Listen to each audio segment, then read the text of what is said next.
এই জানাজার মাধ্যমে আমরা দেখতে পাচ্ছি এবং বিশ্বাস করি এবং ভালো লাগছে যে স্যার অত্যন্ত সম্মানের সাথে শেষ বিদায় আমাদের দুনিয়া ছেড়ে চলে গিয়েছেন এবং এই শেষ বিদায়টাই আমাদের সকলের মনে থাকবে। আপনারা সকলে মিলে স্যারের জন্য দোয়া করব।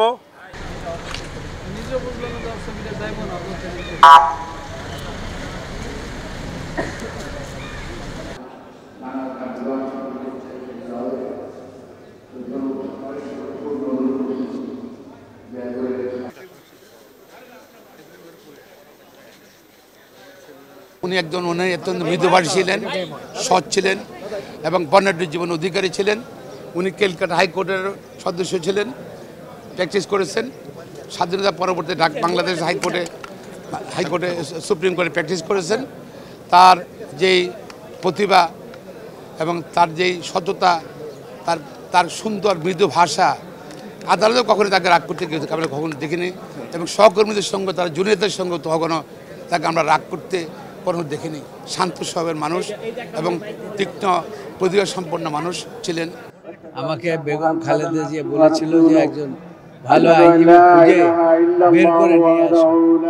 আমি তখন ওনাকে নিয়ে এক কাপড়ে ওনাকে নিয়ে ম্যাডামের কাছে গিয়েছিলাম। পরবর্তীতে তিনি অ্যাটর্নি জেনারেল নির্বাচিত হয়েছিলেন বাংলাদেশ সরকারের এবং তিনি দীর্ঘদিন অ্যাটর্নি জেনারেল দায়িত্ব পালন করেছেন এবং পালন করে পরবর্তীতে আবার তিনি অ্যাটর্নি জেনারেল থেকে চলে আসেন। এরপরে 11 সরকারে আপনারা জানেন উপদেষ্টা হয়েছিলেন। তিনি আইনজীবী হিসাবে তিনি অসাধারণ আইনজীবী ছিলেন। তার সাবমিশন এগুলো অনুকরণীয়। সুতরাং এরকম একজন আইনজীবী আমাদের থেকে চলে যাবে এটা আমরা চিন্তাও করতে পারি নাই। এই সরকারের শুধু তিনি উপদেষ্টা হিসেবেই নয়, তিনি একজন ভালো আইনজীবী হিসাবে এখানে প্রতিষ্ঠিত ছিলেন। আমরা অত্যন্ত কাছ থেকে তাকে দেখেছি। তিনি অত্যন্ত বিদগ্ধ একজন ব্যক্তি ছিলেন, অত্যন্ত সৎ মানুষ ছিলেন এবং অত্যন্ত বড় মাপের আইনজীবী ছিলেন। বাংলাদেশের অ্যাটর্নি জেনারেল হিসেবে বাংলাদেশে অনেক গুরুত্বপূর্ণ আইন এবং বিচারের ক্ষেত্রে তিনি ভূমিকা রেখেছেন। আমরা মনে করি যে আমরা আইনাঙ্গন শুধুমাত্র নয়, বাংলাদেশের মানুষ জনাব এএফ হাসান আরিফের মতো একজন উন্নত চরিত্রের, উন্নত মার্গের একজন ব্যক্তিকে হারালো।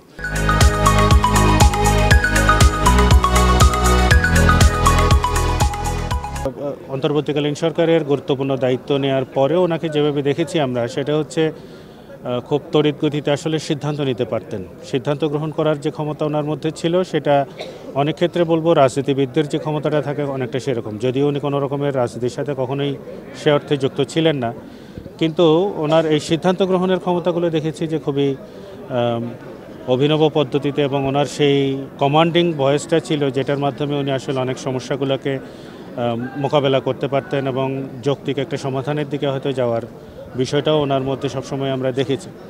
খুবই ব্যথিত, বেদনা হতো।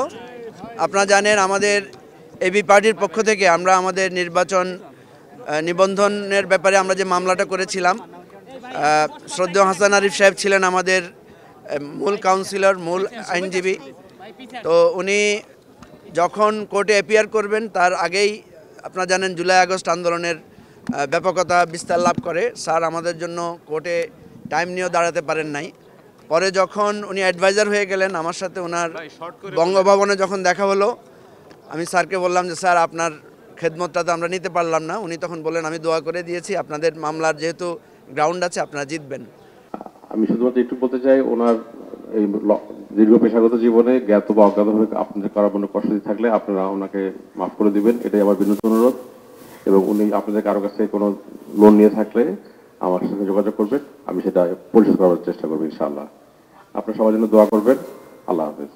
এবং এই 3টে ইভেন্টেই একমাত্র আমি ছিলাম আই উইটনেস যে কিভাবে ওনাকে রিকোয়েস্ট করে এই পদগুলো দেওয়া হয়েছিল, এবং সেটা আল্লাহর তরফ থেকে একজন সৎ এবং মেধাবী ব্যক্তি হিসাবে ওনাকে আল্লাহ দিয়েছেন, এবং ওনার মৃত্যুটাও হয়েছে খুব সম্মানজনকভাবে ইজ্জতের সাথে।